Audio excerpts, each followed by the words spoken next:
दोस्तों हमारे भारत में एक कम्युनिटी ऐसी है जिसके नाम का यूज हम लोग कंजूसी की मिसाल देने के लिए करते हैं। थंबनेल और वीडियो के टाइटल से तो आप समझ ही गए होंगे कि मैं बनिया कम्युनिटी की बात कर रहा हूँ। कोई दोस्त अगर पैसा खर्च करने या पार्टी देने में कंजूसी करे तो हम कहते हैं क्या बनियों वाली हरकतें कर रहा है। कोई इंसान हमारे सामने छोटी छोटी चीजों पर बार्गन करे तो मन में सबसे पहला थॉट यही आता है, बनिया है क्या। बनियों को कंजूसी के साथ जोड़ने का ये चलन भारत में सदियों से चला आ रहा है, लेकिन मैं आपको बताऊं ये एक बहुत बड़ा मिसकंसेप्शन है, क्योंकि सही मायनों में बनिया कंजूस नहीं होते बल्कि उनके पास पैसों की सही बुद्धि होती है। कभी सोचा है बनिया कम्युनिटी के लोग इतने अमीर क्यों होते हैं? भारत के 10 सबसे अमीर लोगों में से 8 बनिया कम्युनिटी से ही क्यों हैं? आप ये जानकर शॉक्ड रह जाएंगे कि भारत की टोटल पॉपुलेशन का सिर्फ 1% होने के बावजूद भी देश को उसका 24% इनकम टैक्स बनियों से ही प्राप्त होता है, और ये छोटी सी कम्युनिटी ही हमारे जीडीपी में 20% तक का योगदान देती है। पर सवाल ये उठता है कि सभी बनिया आखिर इतने अमीर कैसे होते हैं और इनमें ऐसी क्या खूबियां होती हैं जो कि इन्हें दूसरे लोगों से अलग बनाती है। चलिए इस सब के बारे में हम थोड़ी डिटेल में बात करते हैं। दोस्तों बनिया भारत की एक बहुत पुरानी कम्युनिटी या फिर कहें कि एक कास्ट है जिससे ताल्लुक रखने वाले लोग आमतौर पर साहूकार, दुकानदार या फिर व्यापारी होते हैं। खुद बनिया शब्द ही संस्कृत के एक वर्ड वाणिज्य से बनाया गया है जिसका मतलब ट्रेड होता है। अब मूल रूप से तो बनिया कम्युनिटी का ताल्लुक गुजरात और राजस्थान से है, लेकिन आज के टाइम में ये लोग भारत के हर कोने में देखने को मिल जाएंगे। बनियों को आप उनके सरनेम के जरिए बहुत ही आसानी से पहचान सकते हैं। इनके सरनेम में आपको अग्रवाल, गुप्ता, सेठ, जायसवाल, वैश्य, मित्तल, गोयल, जिंदल और गर्ग की तरह कई और अलग अलग सरनेम लगे हुए मिल जाएंगे। अब सवाल ये आता है कि आखिर बनिया इतने अमीर क्यों होते हैं? मतलब ये बहुत रेयर होगा कि आप किसी गरीब बनिए को ढूंढ निकालें। आमतौर पर बनिए या तो अमीर होते हैं या फिर इतना पैसा तो उनके पास होता ही है कि उन्हें गरीबों में शामिल ना किया जाए। अब देखिए बनिया कोई दूसरी दुनिया के तो लोग हैं नहीं, ये भी मेरी और आपकी तरह ही नॉर्मल इंसान ही है, लेकिन फर्क आता है फैमिली के कल्चर में। कुछ ऐसी चीजें जिन्हें एक बनिया बचपन से ही अपने परिवार में परवरिश के दौरान सीखता है, ये चीजें आपको दुनिया की कोई भी यूनिवर्सिटी या स्कूल नहीं सिखा सकती, और यही बनियों को दूसरे लोगों से अलग बनाती है। तो दोस्तों वो कौन सी खूबियां हैं जो सिर्फ एक बनिया में देखने को मिलती हैं और जिन पॉइंट्स की वजह से बनिया आज इतने अमीर हैं, चलिए एक एक करके जानते हैं। दोस्तों बनियों के बारे में हमेशा ये समझा जाता है कि ये बहुत कंजूस होते हैं और कंजूसी से एक एक पाई जमा करके ही धनवान बनते हैं, लेकिन मैं आपको बता दूं कि ये एक बहुत बड़ी गलतफहमी है। जैसा कि मैंने आपको वीडियो के स्टार्टिंग में भी बताया, बनिए कंजूस नहीं होते बल्कि उनके पास पैसों की बुद्धिमानी होती है, और एक कंजूस आदमी व एक पैसे के मामले में बुद्धिमान आदमी के बीच बहुत बड़ा अंतर होता है। एक कंजूस आदमी पैसे को टाइम से ज्यादा वैल्यूएबल समझता है और वो 50 रुपए बचाने के लिए अपना आधा दिन भी खत्म कर देता है, लेकिन बनियों को टाइम की वैल्यू बहुत अच्छे से पता होती है। लेकिन वो कैसे? चलिए मैं आपको एक एग्जाम्पल से समझाता हूँ। मान लीजिए आप किसी ऐसे सोसाइटी में रहते हैं जहाँ हर रोज सब्जी बेचने वाला आता है। अब क्योंकि वो आपके घर के दरवाजे पर आकर सब्जी दे रहा है, इसीलिए उसका भाव मंडी से थोड़ा सा ज्यादा होगा। अब ऐसे में एक कंजूस आदमी क्या करेगा कि वो 2 किलोमीटर दूर सब्जी मंडी जाएगा और अपना 1 से 1.5 घंटा बर्बाद करके वहाँ से सब्जी लेकर आएगा, और यहाँ पर वो खुश भी होगा क्योंकि उसने 20 रुपए बचा लिए। लेकिन एक बनिया ऐसा कभी नहीं करेगा, क्योंकि उसको पता है कि समय की वैल्यू क्या होती है और वो अपना कीमती समय व एनर्जी इन 20 रुपयों के लिए कभी भी वेस्ट नहीं करेगा। वो सोचेगा कि इससे 5 गुना ज्यादा पैसा तो वो 1 घंटे गल्ले पर बैठकर ही कमा सकता है। और दोस्तों यही फर्क होता है एक कंजूस और पैसों की सही समझ रखने वाले इंसान में। दूसरा ये कि कंजूस आदमी हमेशा सिर्फ अपनी सेविंग्स के बारे में सोचता है। उसको अगर लाइफ में फाइनेंस से रिलेटेड कोई भी प्रॉब्लम आती है तो अपना खर्चा कम करके और भी ज्यादा सेविंग करना स्टार्ट कर देता है। लेकिन एक बनिया सेविंग की जगह हमेशा अपनी इनकम को बढ़ाने की कोशिश करता है। उसको पता होता है कि पाई पाई जोड़कर दुनिया में कोई भी अमीर नहीं बन सकता। अगर लाइफ के अंदर सच में बड़ा पैसा कमाना है तो इसके लिए अपनी अर्निंग कैपेसिटी बढ़ानी होगी। देखिए कंजूस आदमी की सबसे बड़ी पहचान यही होती है कि वो हर एक मामले में कंजूस होता है। वो इतना कंजूस होता है कि अपने बिजनेस को बढ़ाने के लिए भी पैसे नहीं खर्च करता।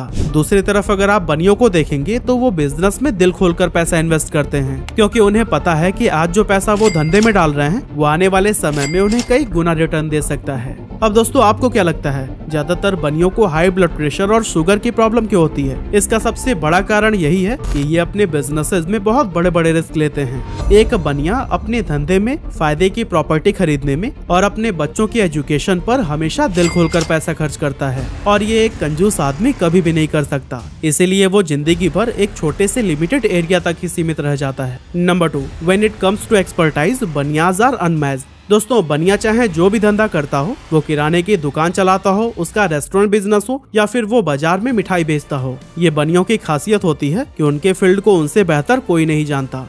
कस्टमर्स को कैसे अट्रैक्ट करना है, उसकी इच्छा क्या है और वो क्या पसंद करता है, अच्छा और सस्ता माल कहाँ मिलता है और अपने प्रॉफिट को किस तरह से बढ़ाया जा सकता है, इन सारी चीजों को बनिया हमेशा स्टडी करता रहता है और इससे उसको अपने बिजनेस की इतनी जबरदस्त नॉलेज हो जाती है कि कोई भी उसको बेवकूफ बना ही नहीं सकता। कस्टमर्स के साथ ही बनिया अपने कॉम्पिटिटर्स पर भी पूरी नजर रखता है, इसीलिए आप हमेशा ये देखेंगे कि मार्केट में खुदरा मिलने वाले सामानों की कीमत सभी बनियों की दुकान पर एक जैसी ही रहती है। Number 3, only Banias know how to negotiate. दोस्तों हमेशा ये कहा जाता है कि बनिए नेगोशिएट यानी कि तोल मोल करने में माहिर होते हैं। अब लोग जब भी नेगोशिएट ये शब्द सुनते हैं तो फिर वो बनियों के मामले में एक बहुत गलत परसेप्शन बना लेते हैं। उन्हें लगता है कि बनिए फल बेचने वाले, सब्जी वाले या फिर किसी ऑटो रिक्शा वाले से मोल भाव करते हैं, लेकिन असल में ऐसा नहीं है। हाँ, दूसरे लोगों की तरह बनिए भी छोटी मोटी चीजों में थोड़ा बहुत नेगोशिएट तो करते हैं, ये तो हम सभी भारतीयों के खून में है। लेकिन जो चीज बनियों को अलग बनाती है वो ये है कि बनिए बड़े ब्रांड, बड़ी कंपनीज और बड़े ऑर्गेनाइजेशन से भी नेगोशिएट करने में बिल्कुल नहीं कतराते। ज्यादातर लोगों को फैंसी जगहों पर नेगोशिएट करने में शर्म आती है। एक गरीब रिक्शे वाले से भले ही 10 रुपए के लिए लड़ पड़ेंगे, लेकिन किसी बड़े फैंसी रेस्टोरेंट के अंदर डिस्काउंट मांगने में इन्हें शर्मिंदगी महसूस होगी। और दोस्तों यही चीज बनियों में नहीं होती है, क्योंकि डिस्काउंट के बिना तो ये लोग कोई काम नहीं करते। और दोस्तों मेरे ख्याल से बड़े ब्रांड्स के साथ नेगोशिएट करने में शर्म तो होनी भी नहीं चाहिए, क्योंकि अगर आप किसी चीज पर एक ठीक ठाक अमाउंट खर्च करने वाले हैं तो फिर नेगोशिएट करिए ना। Number 4, provide value to customers. अब दोस्तों इस मामले में बनिए बहुत क्लियर होते हैं। उनकी थिंकिंग ये होती है कि अगर वो कस्टमर्स को उनके पैसे के बदले में कोई वैल्यू प्रोवाइड करेंगे तभी कस्टमर दोबारा उनके पास आएगा। बनिया चाहे किसी भी चीज का बिजनेस क्यों ना करता हो, उसकी कोशिश हमेशा यही रहती है कि ग्राहक को उसकी कीमत के बदले में कुछ ऐसा दिया जाए जिससे उसे लगे कि उसने अपने पैसों को सही जगह पर खर्च किया है। इसीलिए बनिए अपना बिजनेस बहुत सोच समझ कर चुनते हैं। उनकी कोशिश यही रहती है कि कोई ऐसा बिजनेस किया जाए जो कि आम लोगों की जरूरतों से जुड़ा हो। तभी आप देखेंगे कि मार्केट में ज्यादातर बनिए आटा, दाल, चीनी, चावल जैसी रोजमर्रा की चीजें ही बेचते हुए दिखाई देते हैं। वो सिर्फ प्रॉफिट कमाने पर ध्यान नहीं देते, बल्कि अपनी एनर्जी कस्टमर्स का ट्रस्ट जीतने पर खर्च करते हैं। क्योंकि जब किसी कस्टमर को ये ट्रस्ट हो जाता है कि फला दुकान पर सही भाव में अच्छी क्वालिटी का सामान मिलता है, तो फिर वो उस दुकान के रेगुलर कस्टमर बन जाते हैं। Number 5, Banias are ready for every situation. दोस्तों बनियों में ये खूबी नोटिस की गई है कि वो बहुत ज्यादा एडेप्टिव होते हैं। मार्केट की कंडीशन चाहे जो भी हो, इन्हें प्रॉफिट कमाना अच्छे से आता है। असल में बनिया लोग ये बात बहुत अच्छी तरह से समझते हैं कि समय के साथ मार्केट हमेशा बदलती रहती है। कोई प्रोडक्ट अगर आज बहुत ज्यादा बिक रहा है तो हो सकता है कि कुछ समय बाद उसकी डिमांड बिल्कुल ही खत्म हो जाए। इसीलिए ये कभी भी एक स्ट्रैटेजी पर बहुत ज्यादा लंबे समय तक नहीं टिकते। ये मार्केट और कस्टमर बिहेवियर को एनालाइज करके उसके अकॉर्डिंग अपनी स्ट्रैटेजी में भी बदलाव करते रहते हैं। बनियों में इस बात को लेकर अंडरस्टैंडिंग होती है कि मार्केट कभी भी एक जैसी नहीं रहेगी। हो सकता है कि हालात बहुत ज्यादा खराब भी हो जाए। ऐसे सिचुएशन के लिए इस कम्युनिटी के लोग हमेशा तैयार रहते हैं। इनके पास आपको हमेशा इमरजेंसी फंड देखने को मिलेगा, जो कि मोस्टली कैश के रूप में होता है। यही वजह है कि हमारे देश में ढेर सारा कैश, वो भी व्हाइट मनी के रूप में, सबसे ज्यादा बनियों के पास ही देखने को मिलता है। Number 6, Banias are expert in money management. दोस्तों आपने ये कहावत बहुत बार सुनी होगी कि बनिए हिसाब किताब के पक्के होते हैं। असल में बनियों की ये खूबी होती है कि वो पाई पाई का हिसाब अपनी उंगलियों पर रखते हैं। और हिसाब रखने से हमारा मतलब ये है कि बनियों का मनी मैनेजमेंट बहुत कमाल का होता है। कि इस बिजनेस में कितना पैसा डालना सही है, कौन सी प्रॉपर्टी या दूसरा कोई एसेट्स खरीदना फायदेमंद हो सकता है और ओवर स्पेंडिंग से कैसे बचना है, इन सारी चीजों में बनिए एकदम परफेक्ट होते हैं। बनियों को अपनी इनकम और एक्सपेंसेस की बहुत क्लियर अंडरस्टैंडिंग होती है और ये बिजनेस से सारा पैसा एकदम से नहीं निकालते, बल्कि ये अपने प्रॉफिट को वापस से अपनी ही बिजनेस में री इन्वेस्ट करते जाते हैं। क्योंकि इन्हें पता है कि अगर आज ये अपना पैसा market research, new product experiment और इंफ्रास्ट्रक्चर जैसी चीजों पर लगाएंगे तो फिर आने वाले समय में इनके पास एक सस्टेनेबल बिजनेस होगा। अगर आप कभी गौर कर पाए तो सभी बनियों में आपको कुछ चीजें बहुत कॉमन मिलेंगी। पहली ये कि बनिए कभी भी लोन नहीं लेते अपनी बिजनेस को बढ़ाने के लिए। ये फिर भी एक बार लोन ले लें, मगर अपनी लग्जरी के लिए पर्सनल लोन तो कभी भी नहीं।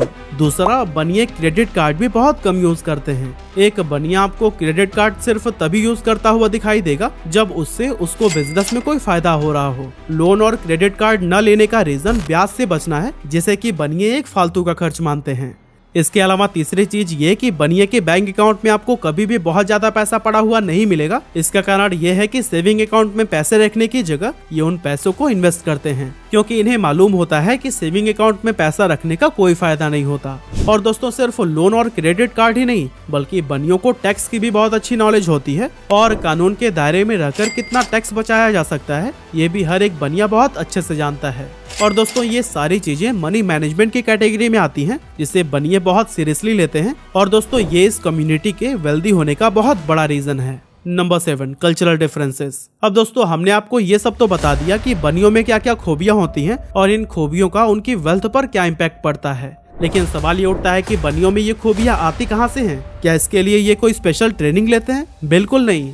बनियों के अंदर ये आदतें उनके परिवार, उनके कल्चर से आती हैं। आप खुद सोचिए, हमारे और आपके घरों में जब सब लोग जमा होते हैं तो उनके बीच क्या बातें होती होंगी। कुछ घरों में बिना सर पैर वाली पॉलिटिक्स की बातें होंगी, कुछ घरों में धार्मिक बातें ज्यादा होंगी, कुछ परिवार सिर्फ हंसी मजाक और खाने पीने की ही बातें करते हैं और बहुत से परिवार तो ऐसे भी हैं जहाँ कोई बात ही नहीं होती।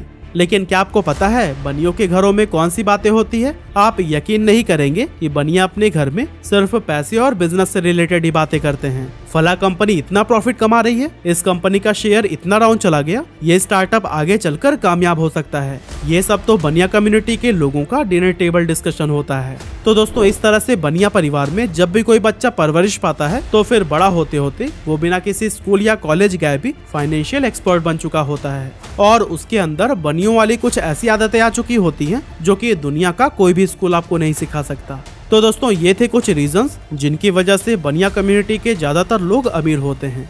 वैसे अगर आपको लगता है कि बनियों के अमीर होने का कोई और भी रीजन है तो फिर वो भी आप हमें कमेंट करके जरूर बताइएगा।